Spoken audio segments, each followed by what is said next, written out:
Bonsoir à toutes et à tous et bienvenue dans cette session d'information sur la télévision Labari en ce samedi 14 mai 2016. Crise au sein de la section MPR Jamhouria de Niamey. En effet, 3 sous-sections de ce parti politique se sont réunies cet après-midi à la maison des jeunes Diado Sekou de Niamey pour examiner la situation du parti au niveau de la région de Niamey. Les dites sections ne comprennent pas pourquoi, sur les 10 sièges de députés nationaux de la région de Niamey, leur formation politique n'a pas enregistré un seul siège. Ils incombent cette responsabilité au président de la section, Elhadji Amadou Salifou. C'est d'ailleurs la raison pour laquelle ils ont décidé de lui retirer, les sections donc elles ont décidé donc de lui retirer leur confiance et désigner le secrétaire général de la dite section, M. Hamidou Garba, le gouverneur de la région de Niamey, pour conduire les activités de la section jusqu'à la tenue des assises prochaines. Avant de vous faire suivre donc le résumé, et on nous dit donc c'est prêt.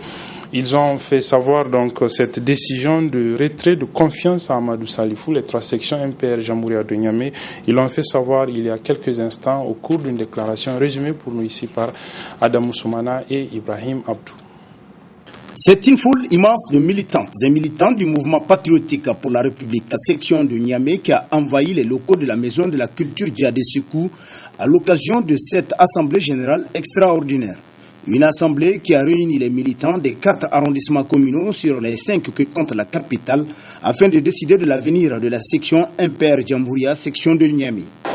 Réunis en assemblée générale extraordinaire ce jour, 14 mai 2016, à la maison des jeunes Diado Sekou de Niamey. 1. Retirons notre confiance totale à Amadou Salifou et demandons à l'ensemble des militants de la section de Niamey de ne plus considérer Amadou Salifou comme président de la section de Niamey. 2. Désignons M. Hamidou Garba Mamadou, secrétaire général de la section, pour conduire les affaires de la section jusqu'à la convocation de la conférence régionale statutaire. 3. Donnons mandat à M.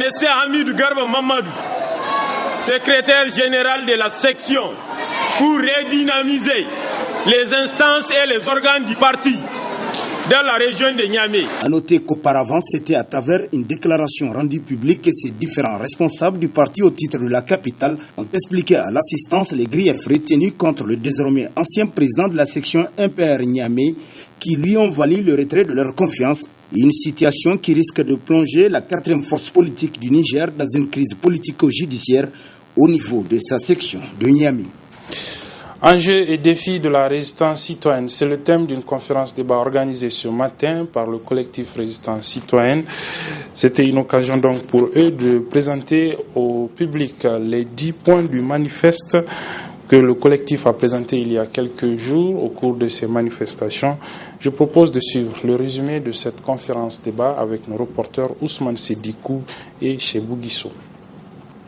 Sans langue de bois aucune pour une responsabilité collective citoyenne. Le cadre créé s'est voulu franc et sincère à travers cette conférence débat initiée par le collectif Résistance citoyenne pour une vulgarisation de son manifeste condensé en des points. Pour nous, c'est ça le premier point. Qu'on puisse aujourd'hui, sur le fallacieux prétexte de chaque fois nous dire qu'on ne peut pas manifester, ça il n'en est pas question. À partir de maintenant, à partir de ces jours-ci, à partir de notre engagement citoyen, nous allons nous battre pour le respect donc des droits des citoyens nigériens à pouvoir exercer librement leurs droits. Il est évident pour nous qu'aujourd'hui, il y a des personnes qui sont détenues politiques et qu'il faut les libérer. Il faut les libérer pour qu'on puisse se dire qu'aujourd'hui, chaque citoyen a le droit d'aller venir. Ces gens, on ne peut pas comprendre que juste pour le bon vouloir, pour le plaisir, faire plaisir à un citoyen, on prend des gens qu'on isole pendant un mois sans les présenter à un juge et qu'on puisse se dire que nous sommes dans un état de droit. Des préoccupations les unes plus vives que les autres n'ont pas manqué d'être prises en compte par le collectif. Il est clair que si on veut faire de l'apaisement, il y a des institutions qui, par rapport même à l'honorabilité de leurs animateurs, doivent démissionner. Ce qu'on ne peut pas faire chasser. Il est clair pour nous, la CENI doit être dissoute. Le CFEP doit être dissous. Ceux qui nous ont créés, mis dans cette situation, c'est bel et bien ce CFEP-là, qui n'a pas été capable de nous avoir un fichier propre. Il y avait, quand les gens parlaient d'audit de l'OIF et tout, nous étions convaincus que ça allait être du bluff. Un collectif d'ailleurs qui a foi en ses convictions relativement aux multiples enjeux et défis de l'heure, se targuant au passage de n'être à la solde de personne. Nous sommes convaincus de ce que nous faisons. Et nous n'allons pas faiblir et nous n'allons pas reculer par rapport à cette conviction. Devant cette mascarade d'élection générale qui avait eu lieu entre février et mars, je pense que le peuple n'a plus le choix que de se battre. Que de se battre pour qu'on ne nous impose pas un monarque à la tête de ce pays. Pour qu'on ne nous impose pas une dynastie à la tête de ce pays. On a toujours entendu, nous sommes manipulés par X, par Y.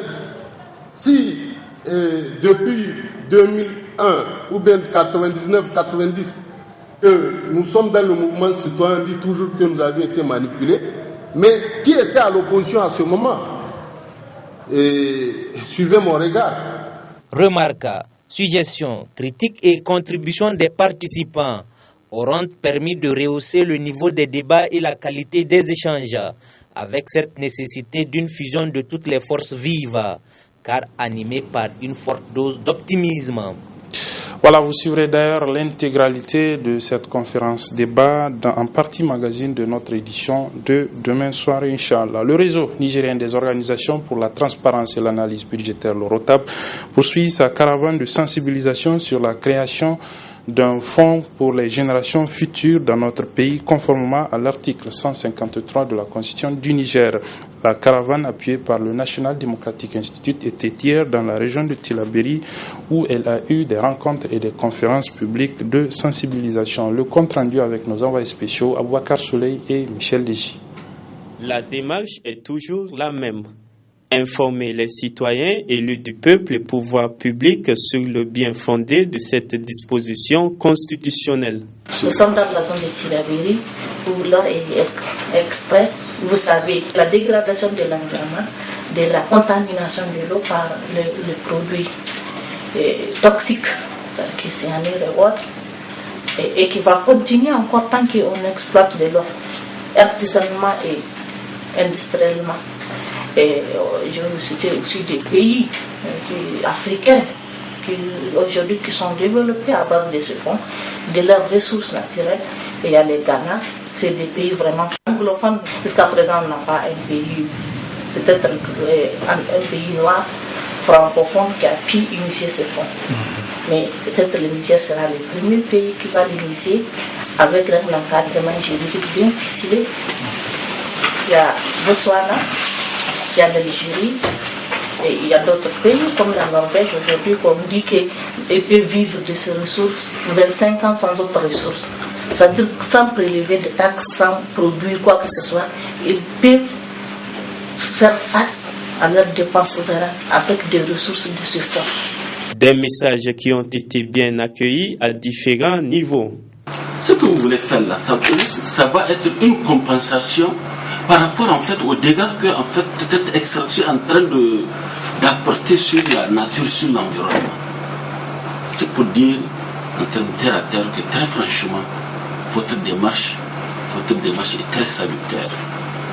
Et nous en tant que conseil régional, on ne peut que vous emboîter le pas, vous aider à réussir ce que vous êtes en train de vouloir entreprendre parce que c'est très noble. À un moment donné, si l'État même a besoin, on peut s'entendre. L'État va prendre dette. Parce que l'État va rembourser. Avec tant d'intérêts très abordables. Et puis, ça augmente dans tous les cas. Ça ne diminue pas. Ça ne va pas diminuer. Votre vie.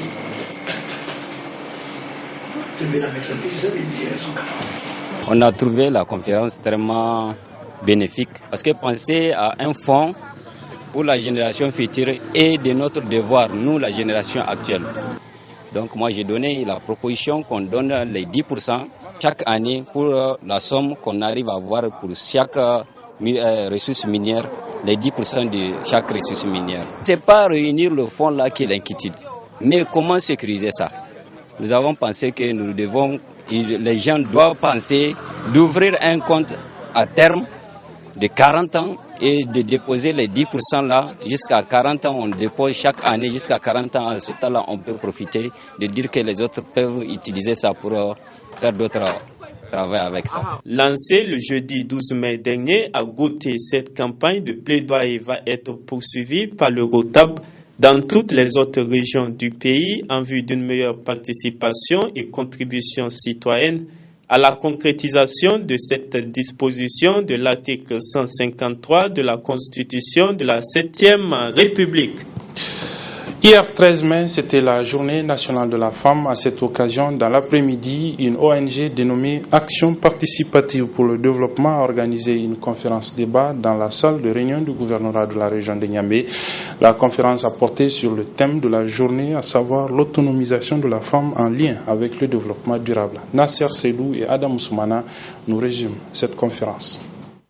La présente rencontre d'échange réunissant des responsables d'ONG et associations féminines du Niger, qui est à mettre à l'actif d'une jeune et dynamique structure dénommée Action participative pour le développement Talafi, vise à se pencher sur le thème de cette 25e édition de la Journée nationale de la femme.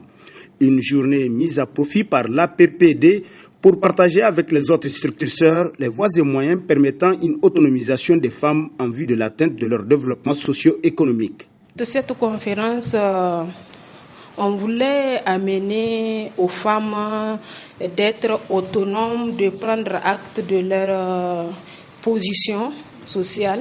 Comment une femme peut être autonome à travers, ça dépend plusieurs paramètres. Il y a sa participation sur le plan politique, économique, social, tout. Que de chemin parcouru depuis près d'un quart de siècle pour l'amélioration des conditions de vie de la femme nigérienne, même si beaucoup reste encore à faire. Depuis les années antérieures, la femme a pu qu'avoir fait quelque chose de significatif jusqu'à cette date. Quand même, les femmes, on lutte et on ne va pas baisser les bras, on va continuer à mener notre lutte. Ça a un effet puisque ça évolue par rapport au temps passé. Sur le quota, tout ça, les nominations, ça dépend. Il y aura un changement quand même, on espère, plus qu'avant. Notons que l'ONG APPD Talafi, qui a pour champ d'action, entre autres, la promotion de la bonne gouvernance et l'équité en matière de genre, ainsi que la promotion de la scolarisation des jeunes filles et la lutte contre l'analphabétisme, est appuyé dans son noble combat par plusieurs personnes physiques et morales, au rang desquelles le président du conseil de ville de Niamey, la Satom, Correa, Dolé et la Sonitel, pour ne citer que celle-là. Suivant à présent ce reportage sur la sempiternelle question de l'insalubrité dans la ville de Niamey, principalement autour des centres commerciaux. Le marché Yamaye ne fait pas exception. Là-bas, la cohabitation est difficile entre revendeurs, clients et les différents tas d'immondices. C'est un reportage signé Hassan Saleh Mustafa. Yamaye, un des marchés les plus animés de la capitale. Un marché dans lequel une bonne partie d'habitants de Niamey et des revendeurs font leur approvisionnement quotidien. Un marché malheureusement menacé sérieusement par les ordures ménagères sous le regard impuissant des revendeurs qui n'ont d'autre choix que de cohabiter avec ces immondices dégageant des odeurs nauséabondes. Nous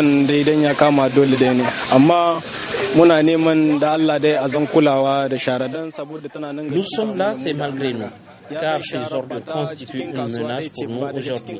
Ce ne sont pas les ordures du marché puisqu'elles proviennent des quartiers environnants comme Zongo. Notre inquiétude, c'est pendant la saison des pluies, car tous les passages des eaux qui ruissellent sont bloqués par ces ordures. C'est vrai, parfois ils viennent vider les conteneurs, mais maintenant ça fait un bon bout de temps que les agents de la voirie ne sont pas venus.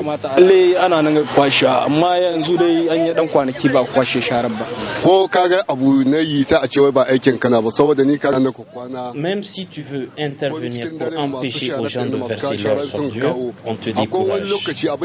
Un jour, quelqu'un était venu verser ses ordures. Je lui avais demandé de ramasser pour mettre dans le conteneur. Il a refusé et on s'était chamaillé. Bref, ça m'a même valu une interpellation à la police judiciaire. C'est ceux qui nous découragent, même si on voit quelqu'un verser, on ne peut rien dire.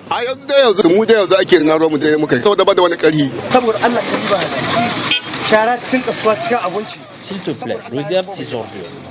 Tu trouves ça normal, les ordures qui sont versées aux alentours des stands et autres étalages? Nous voulons tout simplement qu'on nous débarrasse de ces immondices. Il n'y a rien que des maladies dedans. Nous ne pouvons pas empêcher aux gens de verser leurs ordures, car chaque fois nous rencontrons des problèmes avec eux. Nous demandons une fois de plus aux autorités de nous venir en aide. Même les riverains ne cachent pas leur colère et leur inquiétude face à la menace qui plane aussi sur leur santé. Le gouvernement doit appeler les responsables des mairies pour les instruire de dégager ces ordures. Si la mairie décide, c'est chose faite. Toutes ces ordures pourraient être ramassées aujourd'hui même. Sérieusement, ces ordures détériorent le cadre de vie des riverains. Les délégués des revendeurs du marché Djamagé renvoient la responsabilité de cette situation sur les autorités municipales de la ville de Niamey.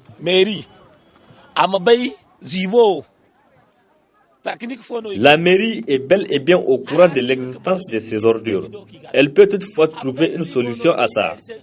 Nous qui sommes ici tout le temps, nous ne pouvons rien faire, car nous ne pouvons pas empêcher aux gens de déverser leurs ordures. C'est à la mairie de le faire.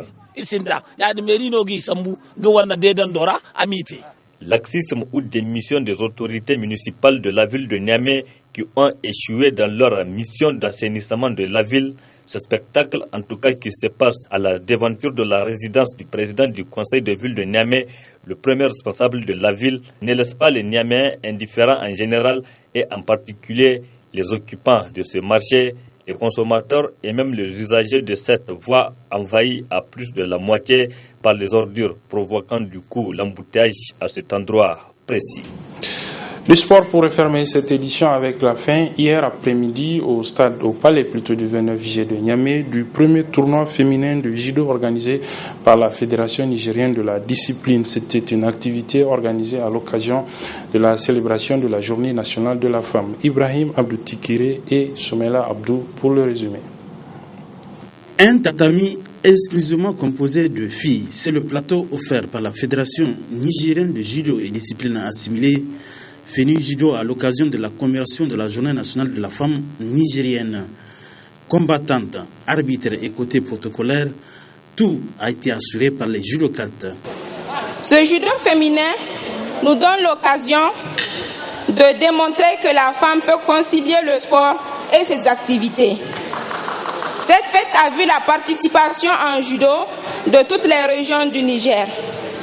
Depuis ce matin, nous avons mouillé le kimono. C'est l'occasion de remercier toutes les judokates ici présentes, les arbitres et officiels de table qui ont permis d'atteindre les résultats escomptés. Recevez au nom de toutes les participantes notre cahier-ci. Que Dieu nous montre l'année prochaine, Inch'Allah. Pendant toute la journée du 13 mai, près de 50 combats ont eu lieu. Les finales qui se sont déroulées en présence de la ministre de la Promotion de la Femme et de la Protection de l'Enfant et de plusieurs invités. Les heureux gagnants ont reçu des prix. Toutefois, la direction technique nationale de la FENI Judo est consciente du travail qui l'attend face à la baisse du niveau du judo féminin nigérien. Le niveau du judo féminin, elle est très bas. Elle est très bas. C'est pour ça que dans cette fédération, on a pensé, parmi les deux vice-présidents, on a pensé à nommer un vice-président qui s'occupe de la promotion du judo féminin. Donc c'est pour ça, pour pouvoir y remédier. Nous venons d'assister à un tournoi de judo féminin qui a regroupé toutes les des jeunes filles des régions, et nous pensons que c'est une bonne initiative, et nous voyons que on peut concilier le sport avec sa vie de famille, avec la vie scolaire, et aujourd'hui la femme était vraiment à l'honneur. La fête a été belle pour cette première édition du tournoi de judo féminin. Rendez-vous est pris l'année prochaine avec, l'on espère, un taux de participation plus élevé. Voilà, c'est sur ce que se referme cette édition, mesdames, messieurs. Merci de l'avoir suivi. Les programmes se poursuivent sur la télévision La Bari. Au revoir.